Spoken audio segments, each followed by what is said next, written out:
جب فرانس بتائے گا، واشنگٹن بتائے گا کہ قرآن کے ترجمے صحیح نہیں ہو رہے تمہارے، یہ جرت آئے گی واشنگٹن ڈی سی کو کہ قرآن کے ترجمے تمہارے بہت جہادی ٹائپ کے ہیں، تو سمجھ جانا چاہیے کہ ہم نے کب کا قرآن چھوڑ دیا ہوا ہے، ہم نے کب کا اپنا اللہ اور اس کے رسول کی احکامات کی نس ہی توڑ دی ہوئی تھی، کہ ان کو یہ جرت کیسے ہو رہی تھی کہ ہمارے رب کی کتاب کے اندر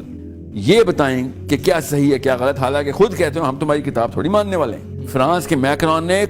مدینہ یونیورسٹی کے کریکلم کے اوپر باقاعدہ کانفرنس کی کہ تمہارا کریکلم جو ہے نا وہ ایکسٹریمسٹ ہے۔ یہ جرت واشنگٹن ڈی سی میں قرآن ایڈیٹنگ پینل اور بورڈ کریٹ کیا گیا، اور یہ ابھی کی بات بتا رہا ہوں، 2019 کی بات بتا رہا ہوں آپ کو۔ 2012 میں تجویز کی تھی تو مسلمانوں نے تھوڑا سا ریئیکشن دے دیا، 19 میں تو انہوں نے کر بھی دیا، کوئی قرآن ریویو کریں گے، ہم آپ کا قرآن ریویو کریں گے، نعوذ باللہ۔ یہ ان کی جرتیں جب یہ جرتیں ہو جائیں تو سمجھ جانا چاہیے کہ ہم نے اپنی بیسس ہی چھوڑ دی ہوئی ہے، ہم نے اپنا مورچہ نہیں چھوڑا، ہم نے اپنا ملک ہی چھوڑ دیا۔